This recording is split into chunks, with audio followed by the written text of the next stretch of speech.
Dia ada musim, dia kami dapat macam 200 kilo. Mulai surut sampai dalam, ambil. Lebih kurang separuh tapak tangan kita ni. Fresh, yang masih hidup lagi. Tak susah pun buat sebab dah biasa dah. Sebab boleh timak lah, lepas tu boleh lambung lah waktu tu. Budak-budak ke orang tua memang gemar sangat apabila musim loli, dia orang tertunggu-tunggu. Sebabnya dia setahun sekali.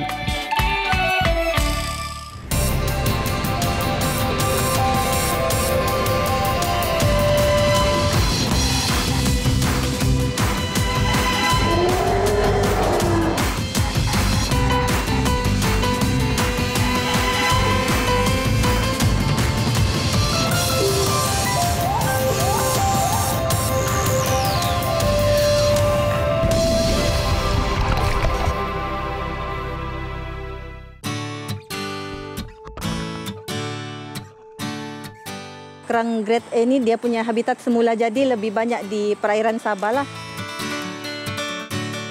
Kalau yang saiz 15 biji per kilo tu, dia dalam besar dalam lebih kurang separuh tapak tangan kita ni. Ada 300 kilo satu hari, ada 200 kilo satu hari. Kadang-kadang dia ode mau 500 kilo. Kita akan pastikan benda ni fresh, segar bila sampai di pengguna.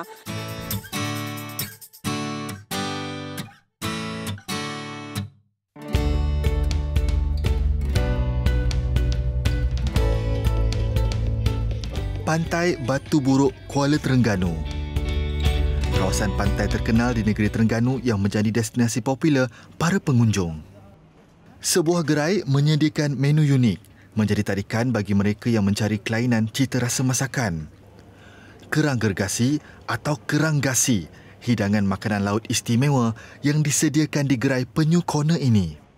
Ia hasil idea pemilik gerai, Rohana Omar, 50 tahun, yang juga mahu menyajikan juadah berbeza meskipun ICT atau ikan celup tepung lebih popular di Kuala Terengganu. Biasa kita makan kat kedai-kedai tu kita jumpa yang kecil-kecil je kan. Jadi saya timbul idea nak buat kerang besar ni. Kalau kita suka makan, mesti ada orang lain suka juga makan kerang besar. Saya berniaga ni, saya tak suka buat benda yang sama. Jadi kalau sebut kerang ni, mana-mana peniaga pun dah banyak buat kerang. Kerang bakar, kerang rebus. Dan saya cuba buat kerang tapi lain dari yang lain. Kita cuba cari kerang besar. Kerang yang walaupun benda tu sukar nak dapat, tapi kita akan usahakan untuk dapatkan kerang besar mana orang lain tak ada buat lagi. Kita cuba cari untuk buatkan. Alhamdulillah, sekarang dah hampir 6 tahun kita mengusahakan kerang bakar gergasi ni. Dia bukan kerang yang dipelihara, bukan. Dia kerang liar.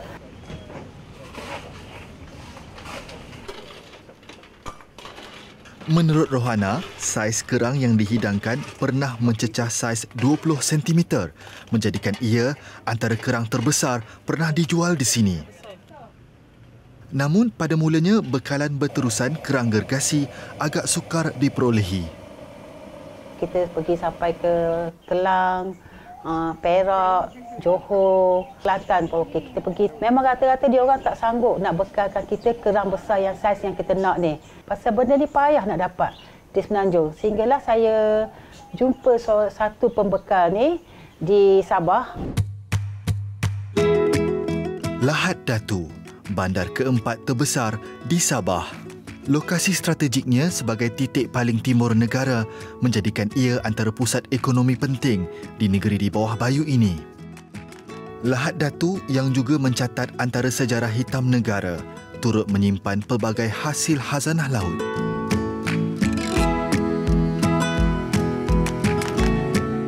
Di sebuah perkampungan kira-kira 30 km dari bandar Lahad Datu. Rata-rata penduduk di sini ialah nelayan. Dengan mencari hasil hidupan marin di lautan silam pantai timur Sabah. Kumpul di sana, saya ambil order nanti. Kamu kumpul berapa orang ada di bawah sekarang? Mungkin di situ ada 10 orang. Okey, 10 orang. Nanti kumpul-kumpul semua ada orang di sana. Ambil tu kerang. Melihat peluang pendapatan yang boleh diterokai di perairan laut silam ini, Nawati Maming, 42 tahun, mencuba nasibnya sebagai pembekal kerang di Lahad Datu. Biarpun menetap di Sandakan, Nawati sanggup berulang-alik ke Lahad Datu bagi mendapatkan bekalan kerang setiap kali ada permintaan dari pelanggan yang kebanyakannya datang dari semenanjung Malaysia. Nawati berkenalan dengan penduduk tempatan di sini sejak 2 tahun lalu dan menjalin kerjasama dengan komuniti nelayan di sini yang mencari pelbagai spesies lautan untuk kelangsungan hidup. Niat asal sebenarnya memang untuk jana pendapatan untuk diri sendiri dan untuk nelayan. Sebelum ni nelayan jual secara kecil-kecilan dan bila saya masuk mereka boleh menjual dengan kuantiti yang lebih banyak. Kami boleh jual keluar, permintaan daripada semenanjung sangat tinggi dan bekalan di sini ada. Senang untuk dapatkan, nelayan pun di sini ada ramai. Secara tidak langsung mereka ada peluang untuk menjana pendapatan.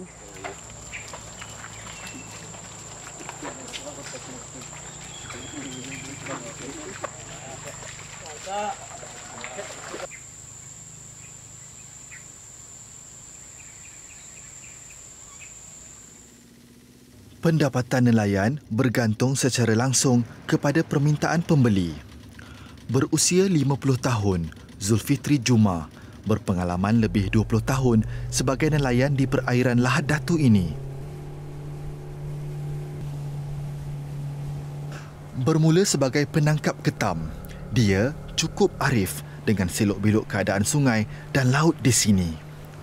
Bagi Zulfitri, kehidupan sebagai nelayan ada pasang dan surutnya.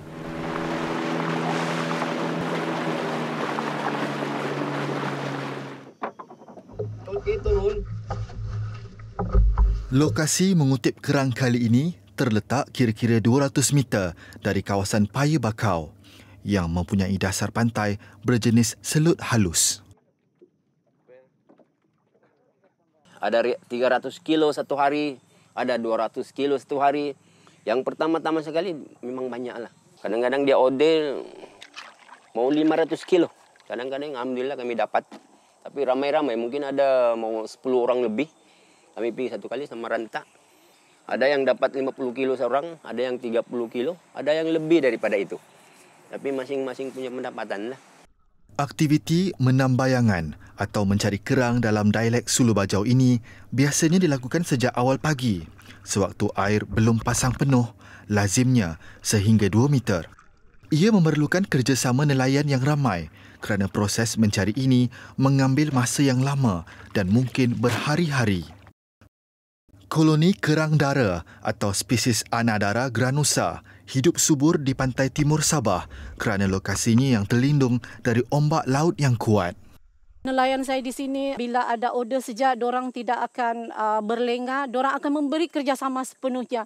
Kecualilah faktor yang tidak dapat dielakkan, contoh cuaca, air pasang memang tidak bolehlah turun untuk ambil kerang. Tapi kalau tiada halangan, memang dorang akan memberi kerjasama sepenuhnya lah. Mau kata mencukupi memang tidaklah, sebab benda ni kita bukan pelihara, benda ni hidup secara liar. Bila permintaan tinggi, memang kami tidak dapat untuk penuhi permintaan daripada luar. Memang permintaan tinggi hari-hari. Benda ni diambil masa untuk membesar. Nelayan pun kadang-kadang ikut musim. Bila musim kerang tu ada, memang akan adalah hasil tangkapan. Tapi ada setengah-setengah musim tu dorang tidak dapat kutip banyak. Bulan Ogos ni kalau gini dia kurang sedikit. Dia belum ada musim lagi lah. Tapi ada mungkin gitu, ada tak berapa banyak. Kadang-kadang kalau macam dia ada musim, kami dapat macam 200 kilo lah. Mau 6 jam begitu kami pergi ambil. Mulai surut sampai dalam kami ambil. Parasnya lah waktu boleh ambil lagi. Bila kami dapat anak-anak kerang ni, kita tak boleh ambil macam kecil macam ni. Ini kita kena lepas balik lah. Tak boleh. Dia besar, dia boleh jadi banyak juga kan. Kerang grade A ni dia punya habitat semula jadi lebih banyak di perairan Sabah lah. Dia akan lebih banyak pada musim kuat angin ataupun musim utara dan selatan lah. Kerang-kerang ni akan dihanyutkan ke tepi bakau, di situlah dia akan sempat proses membesar lah yang akan diikutip pada masa akan datang. Anggarkan usia grade A dalam 6 hingga ke 8 bulan. Kalau grade B lebih kurang dalam 5 hingga 6 bulan. Grade C Tempoh pembesarannya lebih kurang dalam 3-4 bulan.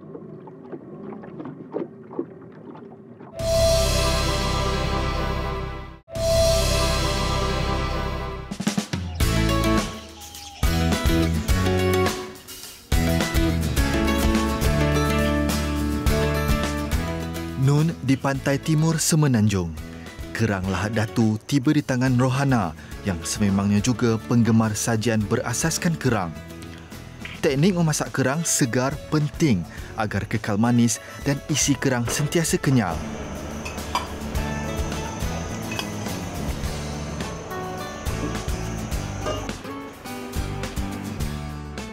Menu kerang menjadi antara hidangan wajib Rohana sekeluarga tiap kali mereka berkumpul. Kerang ni memang kegemaran keluarga saya. Anak pun memang dari kecil dulu pun dia orang suka makan kerang sebenarnya. Dulu sebelum kita buat meniaga ni, kita pernah beli kerang, kita masak lemak cili padi, kita masak sambal. Tapi menu tu biasa kita buat untuk family kita lah. Dekat kedai tu memang kita tak buat pasal kita tak ada nasi-nasi lauk, tak ada. Kita just kerang bakar saja.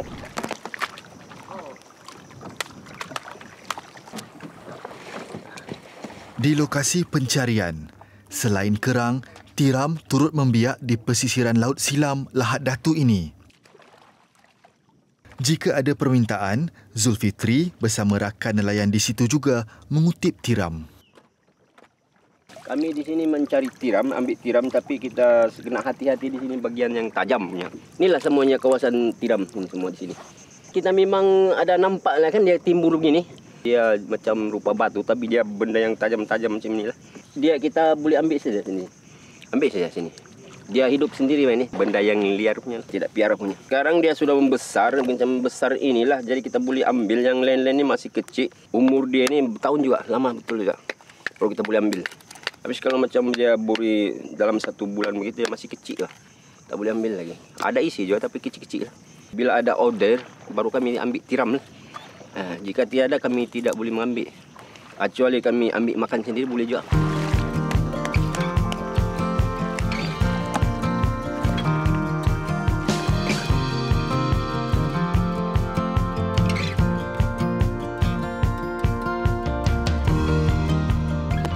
Proses mengutip kerang terhenti apabila air mula pasang. Kumpulan nelayan ini berangsur pulang ke daratan dengan hasil penat lelah seharian. Jika kutipan belum mencukupi, mereka hanya boleh kembali semula ke laut pada keesokan pagi. Hasil kerang dara ini dibawa ke tapak pengumpulan untuk ditimbang dan diasingkan mengikut saiz.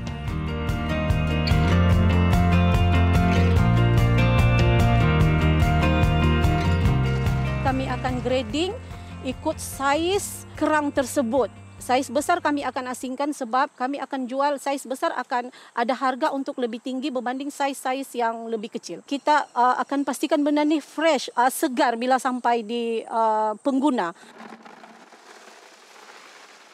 Pemantauan berkala dilakukan oleh Jabatan Perikanan Daerah Lahat Datu bagi memastikan sumber kerang sentiasa mencukupi. Nawati berharap ia mampu membantu nelayan tempatan dalam usaha meningkatkan pendapatan mereka. Bagi saya akan sentiasa beri yang terbaik untuk nelayan-nelayan di sini. Kalau saya dapat jual di luar dengan harga yang lebih tinggi, saya akan beli kerang-kerang ni dengan harga yang lebih tinggi. Saya akan berusaha untuk mencari pasaran yang lebih baik di luar.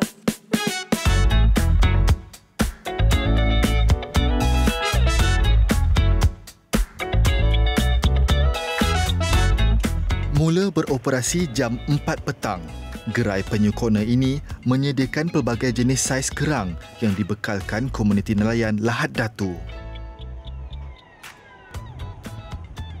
Kerang dijual dalam 3 saiz atau grade, iaitu grade A gergasi, grade B sederhana besar dan grade C sederhana. Berniaga di lokasi sama sejak 2016, selain bekalan dari Sabah, kerang bersaiz besar juga diperolehi dari pembekal di Selangor dan Perak. Yang saya ambil yang saiz 15 biji per kilo, 25 biji per kilo. dan 50 biji per kilo. Kalau yang saiz 15 biji per kilo tu dia dalam besar dalam lebih kurang separuh tapak tangan kita ni. 25 biji per kilo dia dalam lebih kurang 2 jari atau 3 jari. Kalau yang saiz 50 biji dia dalam 2 jari. Kadang-kadang pelanggan datang memang dia nak cari kerang yang besar, fresh, yang masih hidup lagi. Tambah rohana, bagi mengekalkan kesegaran dan jangka hayat, kerang perlu dibersihkan sebelum dijual dan dimasak untuk kepuasan pelanggan.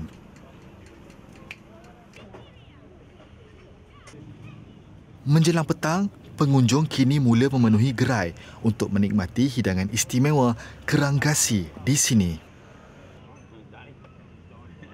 Selain keenakan menu kerang gergasi itu sendiri, harga yang ditawarkan juga berpatutan. Kita masak original. Kita tak ada buat masak berempah ke apa, tak ada. Kerang kita masak satu biasa lah. Kita bakar steam. Manis dia tu, kesegaran dia tu dapat rasa. Ada juga kalau dia masak kering, kita bakar kering. Perisa pun kita tak letak pasal kita nak rasa kesegaran kerang tu. Biasa 150 kilo tu untuk 2 hari. Lepas tu dia punya tekstur dia tu, dia akan rasa isi tu ada. Dia sempat rasa daging dia tu, daging kerang tu.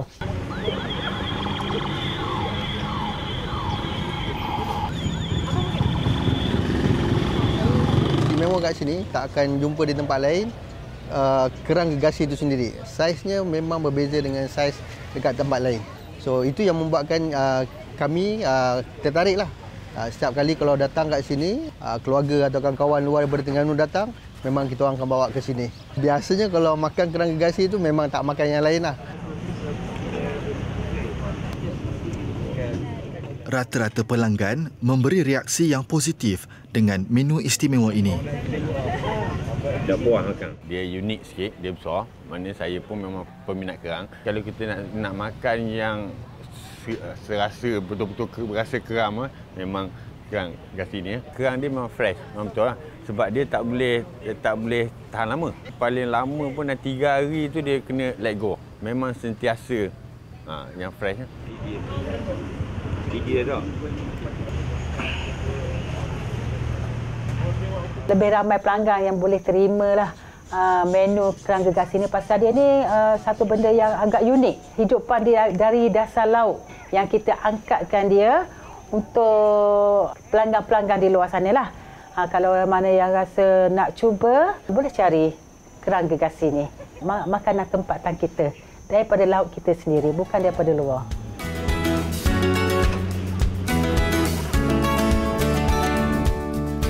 Betapa luas dan banyaknya jasa lautan kepada negara. Pentingnya hubungan manusia yang bergantung kepada hidupan akuakultur berkhasiat ini sebagai antara sumber ekonomi nelayan. Selagi ada permintaan dan kuasa membeli pelanggan, sudah pasti akan ada bekalan. Simbiosis antara alam dan manusia yang harus sentiasa dipelihara demi kelangsungan hidup kedua-duanya.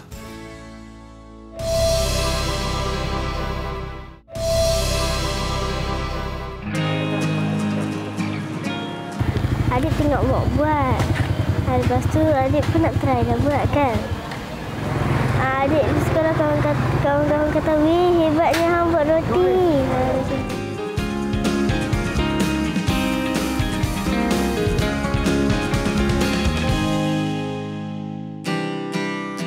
Perlis, negeri permai, lagi mempesona.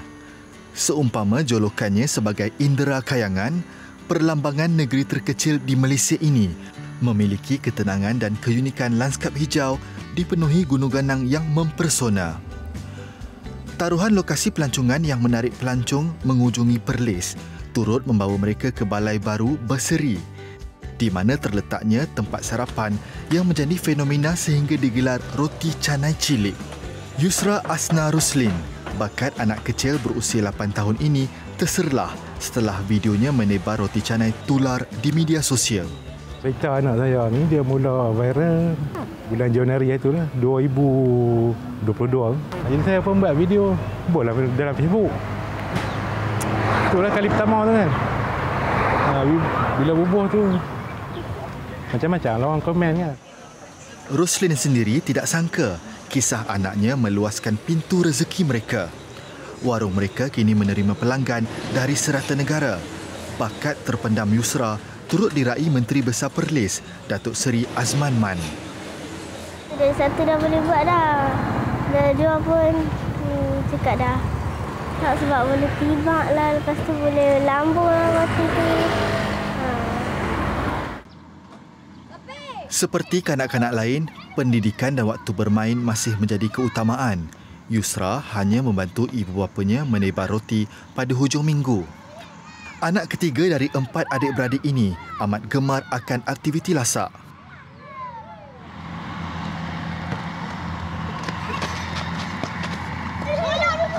Di sekolah, Yusra menempa nama sebagai jago olahraga. Di kejiranannya pula, bola sepak menjadi pilihan mengisi waktu lapang. Sekadar berkaki ayam, anak kecil ini penuh semangat bersaing mencari gol kemenangan. Sebab dia baik, lepas tu pandailah secara hati. Lepas tu main pun okey, tak gaduh. Baik, sporting. Sayang? Muah. Untuk keselamatan, Yusra tidak dibenarkan keluar bermain jauh dari rumah, sentiasa dalam pandangan ibunya. 2 jam setelah sepak mula, kini Yusra bersedia untuk membantu ibu bapanya dengan persediaan makanan di warung mereka esok hari.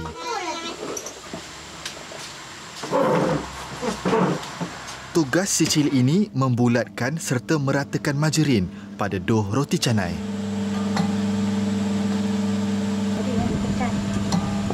Mesin yang digunakan terbukti menjimatkan masa.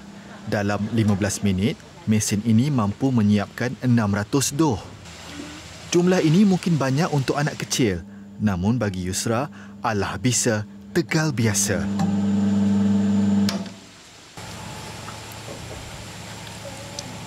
Tak susah pun buat sebab dah biasa dah.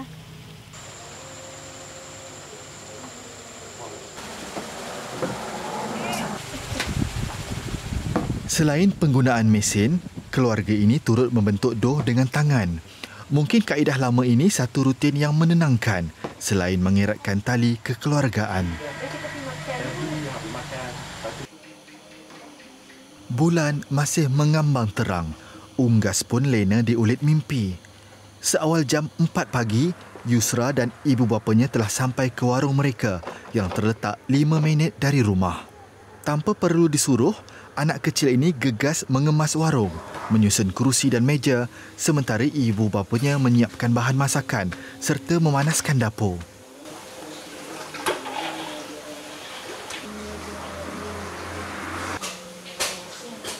Segalanya bergerak pantas dan tepat jam 5 pagi, roti canai mula ditebar. Menurut ibu bapanya, hanya Yusra yang cenderung kepada perniagaan, sentiasa ringan tulang menyandang tugas kecil mahupun besar. Begitupun adik-beradiknya yang lain banyak membantu tugasan di rumah.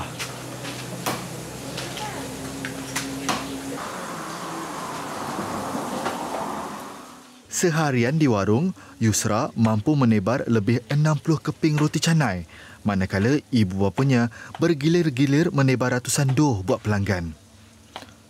Bakat dan kemahiran Yusra tidak perlu dipertikaikan. Gerak tangannya yang halus sudah cukup untuk menghasilkan roti canai yang gebu dan lazat.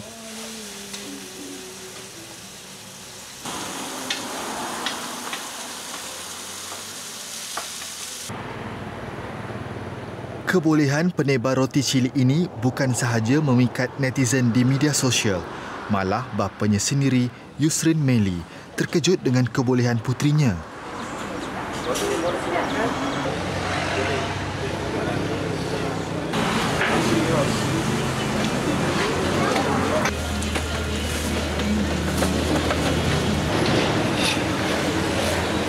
Hari yang dia buat, hari yang barakam dia tu.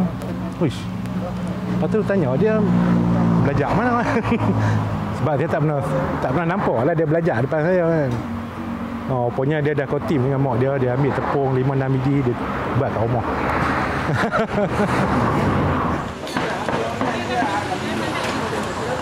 Tak ada ajak sembunyi lah. Mula-mula try buat dengan kain dulu. Kain tolak kecil. Lepas tu dah dia macam boleh cara tu. So buat dengan tepung lah. Alhamdulillah ha. Boleh lah. Cara dia.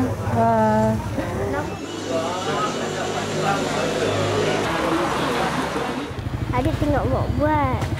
Lepas tu adik pun nak try dah buat kan. Lepas tu tiba-tiba macam tu. Lepas tu boleh lah sikit-sikit. Buat-buat lepas tu boleh terus. Lepas tu saya pun tolonglah. Di sekolah saya tolonglah mak saya buat roti kat sini.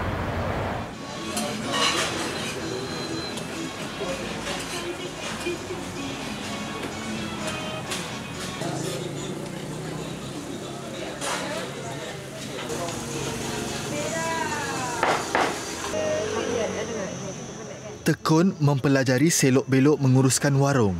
Yusra bukan sekadar menebar roti. Malahan, si kecil berusia 8 tahun ini tidak kekok mengambil pesanan pelanggan dan juga membancuh pelbagai jenis minuman.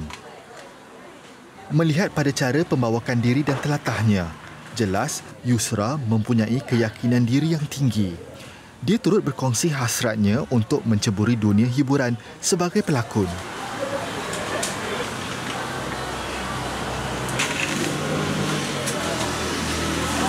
Adik di sekolah kawan-kawan kata, "Weh, hebatnya hang buat roti." Macam tu.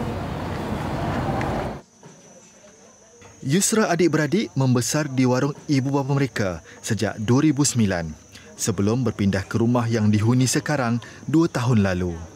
Sejak kecil, Yusra membesar melihat kegigihan orang tuanya mencari rezeki. Mungkin ini pembakar semangat anak kecil ini untuk berkecimpung dalam dunia perniagaan.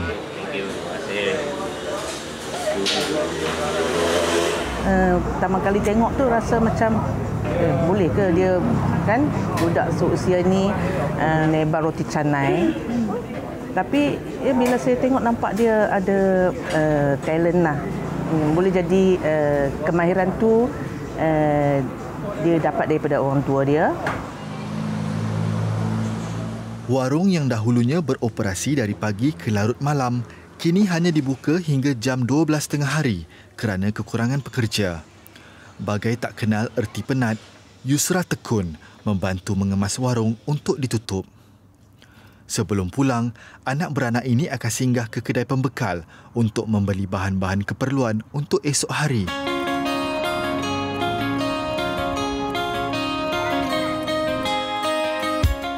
Dikala padi menguning serata negeri, pesawah rancak menuai hasil titik peluh mereka.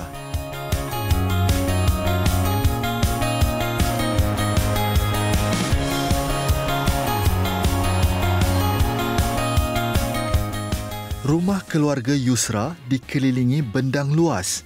Adat hidup di kampung, aktiviti seperti mengail puyuh masih menjadi kebiasaan mengisi waktu terluang. Keseronokannya bagai menusuk nostalgia penghuni bandar.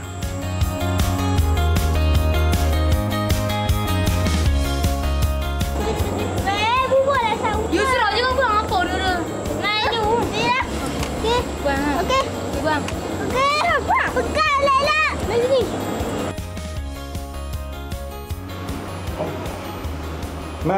Man. Yusra. Ayah, Adin ada tak ayah? Dalam Islam, Allah meletakkan martabat orang berilmu lebih tinggi dan mulia di sisinya. Biarpun hidup dalam kesederhanaan, ibu bapa Yusra amat mementingkan keseimbangan, mengejar kejayaan dunia dan akhirat buat Yusra dan adik-beradiknya. Rebung tidak jauh dari rumpun. Semoga nilai murni dan disiplin yang diterapkan ketua keluarga ini menjadi jaminan masa hadapan nan cerah. Usai melaksanakan solat bersama keluarga, Yusra dan adiknya terus ke kelas mengaji.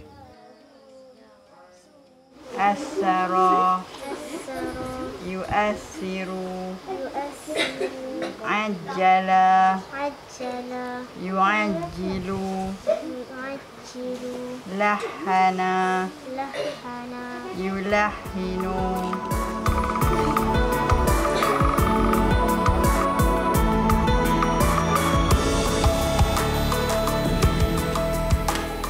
Bermula dari beberapa video di media sosial, roti canai cili ini berharap warung kecil mereka dapat terus berkembang. Meskipun umur setahun jagung, keikhlasan Yusra membantu ibu bapanya wajar dijadikan teladan rakan seusia yang leka diulit peranti.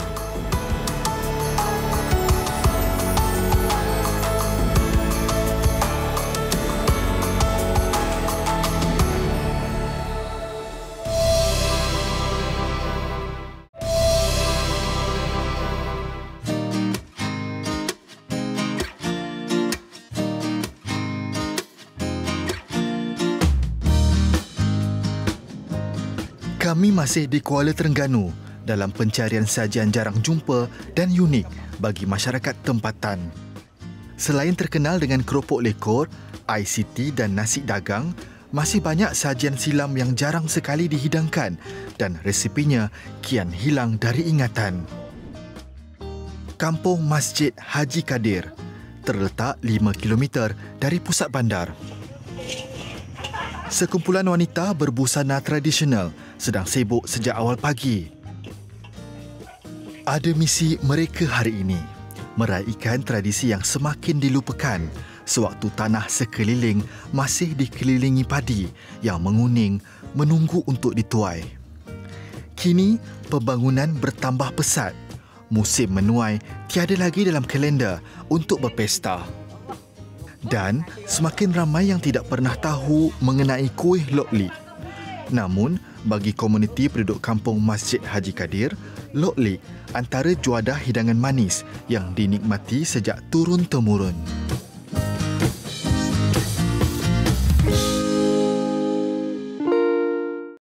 Masjid Haji Kadir ni memanglah mana kata orang dulu-dulu memang kata tersohor dengan Lok Lik ni. Jadi kampung ni lah rasa yang tertua yang membuat Lok Lik dan diikutilah kampung-kampung yang lain yang ada tanaman padi sewaktu itu. Satu makanan yang unik yang kalau kata budak-budak ke orang tua memang gemar sangatlah apabila musim Lok Lik, dia orang tertunggu-tunggu. Sebabnya dia setahun sekali.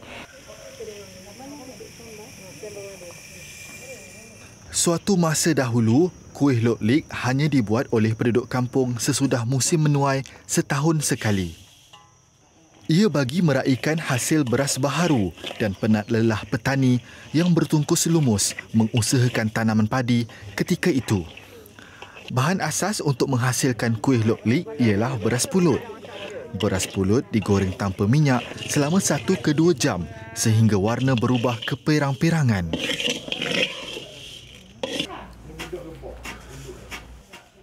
Menggunakan lesung dan alu kayu, beras pulut yang telah digoreng tadi akan ditumbuk menjadi tepung beras. Kemudian, ia dibahagikan kepada 2 jenis, tepung beras kasar dan halus yang akan digunakan sebagai adunan kuih Lok Lik.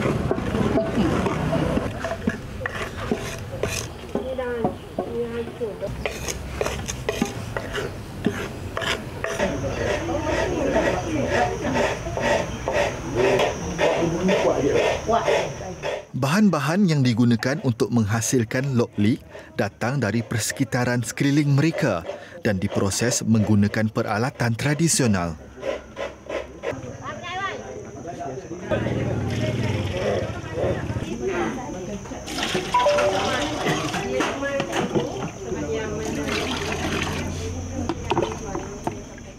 Di bahagian lain, Nan Ismail bersama isterinya Minah Embong pula sedang menyediakan inti kelapa, satu lagi bahan utama dalam penyediaan Lok Lik.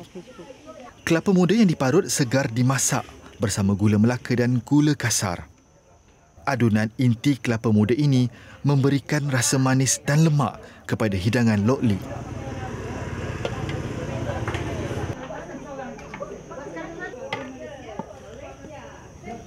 kita masukkan nyo muda tadi bersama Nisa, kita mengambil masa di antara 5 hingga 6 jam lah supaya kuih ni akan tahan lama sebab dulu-dulu pun dia tak ada bahan pengawet. Jadi kita terpaksa masak lama sikit lah sebab nyo ni ikan banyaknya cepat basi.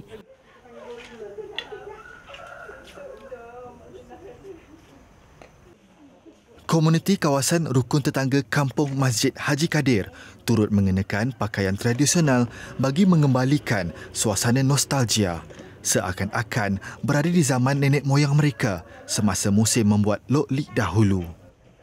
Tepung pulut kasar kini diadun bersama inti kelapa mengikut sukatan cawan 5:3 bagi mengimbangi keenakan rasa kuih loklik ini. Difahamkan, loklik mendapat namanya daripada cara pembuatannya. Gabungan perkataan daripada adunan dibiar sementara, lok, setelah ditumbuk di dalam lesung sehingga ia menjadi liat, lik. Beras pulut yang kata 2 bahagian tu kita ambil yang kasar sikit, kita satukan dengan kelapa muda, kita tumbuk di antara 10 hingga 15 minit lah. Untuk kita tahukan bahawa loklik itu adalah sebati, bahan tadi yang kita tumbuk tu tidak melekat pada alu tu. Itu adalah petua untuk menandakan bahawa loklik tu sudah sebati dan sedap. Mana dia kata orang tak ada yang lembek, tak ada yang keras lah. Itulah sukatan yang dulu-dulu. Dan kita boleh akak loklik tu, letakkan dalam bekal untuk kita buat bulat-bulat. Getai untuk bulat-bulat dan boleh terus dimakan lah.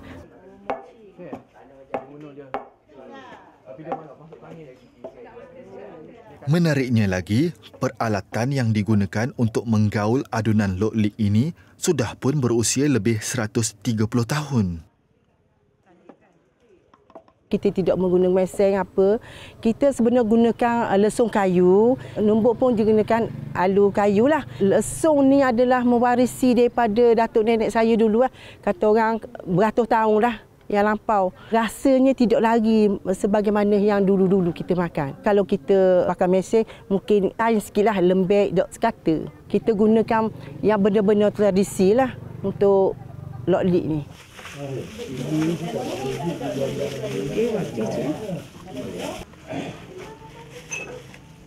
Adunan loklik tadi dimasukkan ke dalam dulang besar untuk diuli secara manual menggunakan tangan supaya menjadi campuran yang lebih sebati. Sesudah diuli dalam beberapa minit, adunan loklik ini kemudiannya dibentuk menjadi lepir. Pada asalnya, loklik ini digenting sebesar tapak tangan. Apabila menjadi bulat, kita tekamkan sedikit agar loklik itu menjadi lepir dan lagi lebih lebar. Sekarang ni, orang tua atau orang muda, kanak-kanak dia suka yang kecil-kecil. Kita getai dalam besar ibu jari itulah, senang dimakan. Dan untuk menambahkan cita rasa, kita tabur bersama dengan beras yang halus tadilah. Rupa loklik seakan-akan kuih kepal dan kuih buah gomok. Mempunyai rasa manis, berlemak dengan tekstur yang melekit dan rasa berbiji rangup serta bau wangi beras digoreng. Cukup memikat selera. Loklik ni memang asal di manis. Sebab orang dulu-dulu kala memang disuka manis. Jadi sekarang ni kita olahkan balik supaya rasa tu kurang manis. Ada lemak kelapa tu dan ada gula Melaka tu. Rata-rata pengunjung rasa loklik ni tu kata kadang-kadang dia rasa macam ke kuih wajik. Kadang-kadang rasa kuih macam kuih buah gomok. Tapi walaupun rasa akan sama tapi cara perbuatan kita memang berbeza sebab kita tumbuk. Kita menggunakan alat tangan tradisional. Yang biasa makan akan cuba nak beli dan juga nak makan. Aroma beras goreng yang digaul bersama sambal kelapa muda sungguh mengasyikkan. Apatah lagi, sesudah seharian penduduk di sini bergotong royong menghasilkan kuih loklik.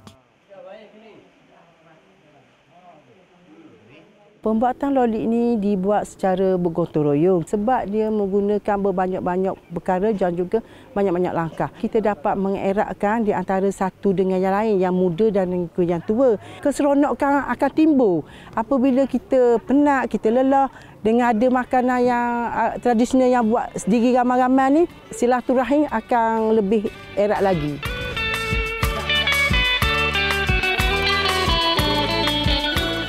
Lok Lik hanya satu daripada ratusan resepi silam yang hampir pupus ditelan kemodenan.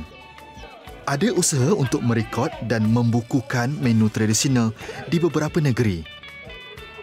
Namun, makanan yang dulunya dianggap istimewa mungkin hanya kekal di helaian kertas jika tidak diangkat semula menjadi menu popular rakyat hari ini.